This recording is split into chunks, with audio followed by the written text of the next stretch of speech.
ಮಹಾತ್ಮ ಗಾಂಧೀಜಿ ಅವ್ರ ಕನಸು ಏನಿತ್ತಪ್ಪ ಅಂದ್ರೆ ಕುಷ್ಠ ಮುಕ್ತ ದೇಶ ಮಾಡ್ಬೇಕನ್ನೋದು ಇತ್ತು. ಇದನ್ನ ಜನವರಿ 30ಕ್ಕೆ ಯಾಕೆ ಮಾಡ್ತಾರ? ಜನವರಿ 30ಕ್ಕೆ ಏನು ಮಾಡಿದ್ರು? ತಿಥಿ ಇತ್ತು. ಅಲ್ಲಿಂದ ಹಿಡಿದು 15 ದಿವಸ ಏನು ಮಾಡ್ತಾರಪ್ಪ ಅಂದ್ರೆ ಒಂದು ಕಾರ್ಯಾಗಾರ ಇಟ್ಕೊಂಡಿರ್ತೀವಿ ನಾವು ಎಲ್ಲ ಸ್ಕೂಲ್ಸಲ್ಲಿ. ಇಡೀ ದೇಶದಲ್ಲೇ ನಡೀತಕ್ಕಂಥ ಪ್ರೋಗ್ರಾಮ್ ಇದು. ಲೆಪ್ರಸಿ ಅಂತ ಕರಿತೀವಿ ನಾವು ಇಂಗ್ಲೀಷಲ್ಲಿ, ಕನ್ನಡದಲ್ಲಿ ಏನಂತಂದ್ರೆ ಕುಷ್ಠರೋಗ ಅಂತ ಕರಿತೇವೆ. ಇದರ ಲಕ್ಷಣಗಳು ನಿಮಗೆಲ್ಲ ಹೇಳಿದ್ರು. ಇದರ ಲಕ್ಷಣಗಳು ನಿಮ್ಗೆ ಏನೇ ಕಂಡು ಬಂದರೂ ಕೂಡ ನೀವು ಏನು ಮಾಡ್ರಿ ಅಂತಂದ್ರೆ ನಮ್ಮ ಆಸ್ಪತ್ರೆಗೆ ಬರ್ರಿ, ಇಲ್ಲ ಕತೆ ಬೆನ್ನಕ್ಕೆ ಹೋಗ್ರಿ. ಇದು ಏನಪ್ಪ ಕುಷ್ಠರೋಗದ ಲಕ್ಷಣಗಳು ಏನೇನು ಹೇಳಿದ್ರು, ನಿಮ್ಗೆ ಏನೇನು ಆಗಬಾರ್ದು. ತದ್ದಾಗಿರ್ತಾವೆ ನೋಡಿರ, ತದ್ದು ಎಷ್ಟು ಜನಕ್ಕಾಗಿದೆ ಅನುಭವ?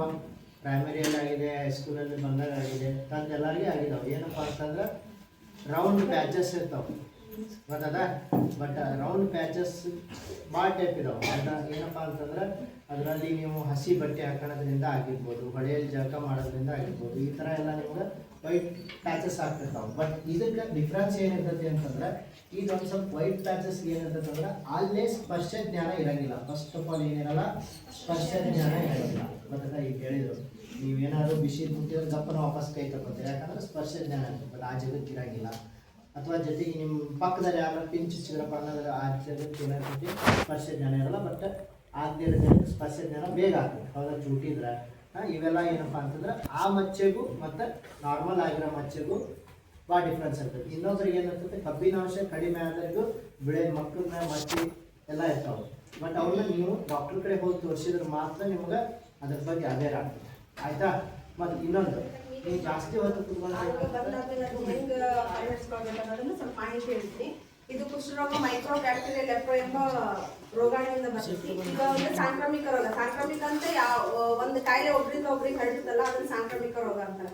ಆ ಸಾಂಕ್ರಾಮಿಕ ಅಂತಂದ್ರೆ ಒಬ್ಬ ವ್ಯಕ್ತಿ ಬಂದಿರ್ತಕ್ಕಂಥ ಕಾಯಿಲೆ ಇನ್ನೊಬ್ಬ ವ್ಯಕ್ತಿಗೆ ಬರಲ್ಲ, ಅದು ಅದೇ ವ್ಯಕ್ತಿಗೆ ಮಾತ್ರ ಸೀಮಿತ ಆಗಿರುತ್ತೆ ಅಂತ, ಅದಕ್ಕೆ ಅಸಾಂಕ್ರಾಮಿಕ ರೋಗ ಅಂತ ಹೇಳ್ತಾರೆ. ಕುಷ್ಠರೋಗ ಇದು ಒಂದು ಸಾಂಕ್ರಾಮಿಕ ರೋಗ, ಅಂದ್ರೆ ಒಬ್ಬರಿಂದ ಒಬ್ಬರಿಗೆ ಹರಡ್ತಕ್ಕಂತಹ ರೋಗ ಆಗುತ್ತೆ.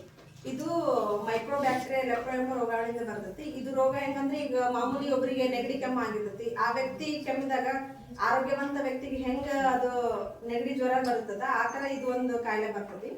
ಇದು ಅಂತಂದ್ರೆ ಈಗ ನೆಗಡಿ ಜ್ವರ ಇರುವಂತಹ ವ್ಯಕ್ತಿ ಕೆಮ್ಮಿದಾಗ ಸಿಂದಾಗ ಇಮಿಡಿಯೇಟ್ಲಿ ಆ ವ್ಯಕ್ತಿಗೆ ನೆಕ್ಸ್ಟ್ ಡೇನೆ ನೆಗಡಿ ಸ್ಟಾರ್ಟ್ ಆಗ್ತದೆ.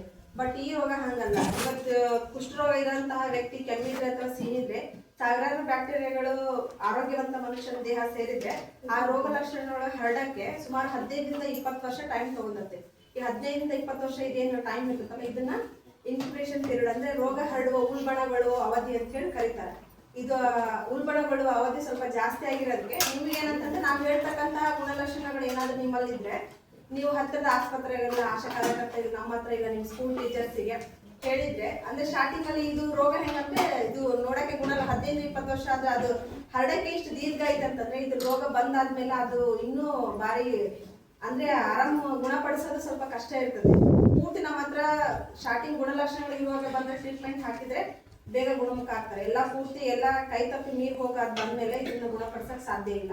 ಇದು ಒಂದ್ಸಲ ಏನಾದ್ರೂ ನೀವು ಗುಣಲಕ್ಷಣಗಳು ಕಂಡ ತಕ್ಷಣ ನಮ್ಮ ಹತ್ರ ಬರಲಿಲ್ಲ, ರೋಗ ಪೂರ್ತಿ ಅದು ದೀರ್ಘ ಹೋಗೈತಂತಂದ್ರೆ ಯಾರಿಂದಾನೇ ಏನು ಮಾಡೋಕ್ಕಾಗಲ್ಲ, ಆ ವ್ಯಕ್ತಿ ಜೀವನನೇ ಹಾಳಾಗ್ತದೆ. ಅಂದ್ರೆ ನಮ್ದು ದೇಹದಾಗಿರೋ ನರ್ವಸ್ ಸಿಸ್ಟಮ್ನೆಲ್ಲ ಹಾಳು ಮಾಡ್ಬಿಡ್ತದೆ. ಅಂದ್ರೆ ನಮ್ಗೊಂದು ತುಂಬಿದ ಚರ್ಗಿ ಸೈಜ್ಗೂ ಒಂದು ಗ್ಲಾಸ್ ಸೈಜ್ಗೂ ಎತ್ಕೊಳಕ್ಕಾಗಲ್ಲ. ಲಾಸ್ಟಿಗೆ ಇದು ಆ ಫೈನಲ್ ಸ್ಟೇಜ್ ಬರುತ್ತೆ. ನಿಮ್ಗೆ ಎಕ್ಸಾಂಪಲ್ ಹೆಂಗ್ ಹೇಳ್ಬೇಕಂದ್ರೆ ರಕ್ತ ಕಣ್ಣೀರು ಉಪೇಂದ್ರ ಪಿಕ್ಚರ್ ನೋಡಿರಲ್ಲ, ಅದು ಕುಷ್ಠರೋಗ ಬಂದು ಅವ್ನು ಲಾಸ್ಟ್ ಫೈನಲ್ ಅವನು ಸಾಯೋ ಸ್ಟೇಜ್. ಈ ಗುಣಲಕ್ಷಣಗಳು ಹೇಳ್ತೀನಲ್ಲ, ಇದ್ರಲ್ಲಿ ಏನಾದ್ರೂ ಇದ್ರೆ ಅಂದ್ರೆ ಇದು ಮಚ್ಚೆಗಳು ಇರ್ತದಲ್ಲ. ಈಗ ನಾವು ನಿಮ್ಮ ಹತ್ರ ಬಂದಿರ್ತೀವಿ ಸ್ಕೂಲ್ ಸ್ಕ್ರೀನಿಂಗ್ ಅಂತೇಳಿ ಬಂದಿರ್ತೀವಿ, ನಾವು ಫೇಸ್ ನೋಡ್ತಿದ್ವಿ, ನೀವು ಇಲ್ಲಿವರೆಗೂ ಚೂಡಿದಾರ್ ಹಾಕೊಂಡ್ ಬಂದಿರ್ತೀವಿ, ನಾವು ಕೇಳಕ್ಕಾಗಲ್ಲ ಅದು. ಬಟ್ ಮಚ್ಚೆ ನಾವು ಇಲ್ಲಿ ಅಷ್ಟೇ ನೋಡ್ಬೋದು, ಬಟ್ ಬೆನ್ನಿಂದ ಇದೆ ನಮಗೆ ಗೊತ್ತಾಗಂಗಿಲ್ಲ. ನೀವು ಅದಕ್ಕೆ ಮಚ್ಚೆಯು ದೇಹದ ಯಾವ ಭಾಗದಾಗಾದ್ರೂ ಕಾಣ್ಬಹುದು. ಅದಕ್ಕೆ ನೀವು ಮನೆಗೆ ಹೋಗಿ ಮೇಲೆ ನಿಮ್ಮ ತಂದೆ ತಾಯಿಗ ಹತ್ರ ಅವ್ರಿಗಾದ್ರೂ ತೋರಿಸ್ರಿ, ಇಲ್ಲ ಆಶಾ ಕಾರ್ಯಕರ್ತರಿಗೆ ನಮ್ಮ ಹತ್ರ ನೋಡಿ, ಇಲ್ಲ ಟೀಚರ್ಸ್ ಹತ್ರನಾದ್ರೂ ಹೇಳ್ಬೋದು. ಇವು ನಾವಿವಾಗ ಬಂದಿರ್ತೀವಲ್ಲ, ನೀವು ನಮ್ಮ ಕಣ್ಣಿಗೆ ಕಾಣದೇ ಇರೋ ಜಾಗದಲ್ಲಿನೂ ಇರ್ಬಹುದು. ಬಟ್ ನೀವು ಮನೆಗೆ ಅಬ್ಸರ್ವ್ ಮಾಡ್ಕೊಳ್ರಿ, ಯಾರು ನೆಗ್ಲಿಜೆನ್ಸಿ ಮಾಡ್ಕೊಳಕ್ ಹೋಗ್ಬೇಡ್ರಿ. ಇವು ಹೆಂಗಂತಂದ್ರೆ ಅದು ಒಂದು ವೈಟ್ ಜಂತು ಒಳಗ ವೈಟ್ ಪ್ಯಾಟರ್ನ್ಸ್ ಇರ್ತದಲ್ಲ, ಆ ತರ ಬಿಳಿ ಮಚ್ಚೆ ಇರ್ತೈತಿ. ತಾಮ್ರ ಮತ್ತು ತಿಳಿ ಬಣ್ಣ ಟೈಪ್ ಹೊಳಿತೈತಿ. ನಾವು ಆವಾಗ ಚುಚ್ಚಿದಾಗ ಸ್ವಲ್ಪ ಅದು ಸ್ಪರ್ಶ ಇರಂಗಿಲ್ಲ. ಇವಾಗ ಈ ನಮ್ದು ಮಾಮೂಲಿ ಚರ್ಮಕ್ಕೆ ಚುಚ್ಚಿದ್ರೆ ನಮ್ಗೆ ನೋವು ಆಗ್ತೈತಿ, ಬಟ್ ಅದು ಮಚ್ಚೆ ಇರ್ತದಲ್ಲ ಆ ಭಾಗ ಚುಚ್ಚಿದ್ರೆ ನೋವು ಅನ್ಸಂಗಿಲ್ಲ. ಆ ತರ ಮತ್ತೆ ಅದು ಮಚ್ಚೆ ಆಗಿರ್ತದಲ್ಲ ಆ ಜಾಗದಲ್ಲಿ ಕೂದಲುಗಳು ಬೆಳೆದಿರಂಗಿಲ್ಲ. ಈಗ ಫಾರ್ ಎಕ್ಸಾಂಪಲ್ ಈಗ ಒಬ್ರು ಮಗ ಈಗ ಮೂಗು ಒಬ್ಬತ್ತು ಫಸ್ಟ್ ಚೆನ್ನಾಗಿರ್ತೈತಿ, ಮೂಗು ಬರ್ಬರ್ತಾ ಆ ಮೂಗಿನ ಶೇಪ್ ಚೇಂಜ್ ಆಗ್ತದೆ ಕೆಲವೊಬ್ಬರು. ಅಂದ್ರೆ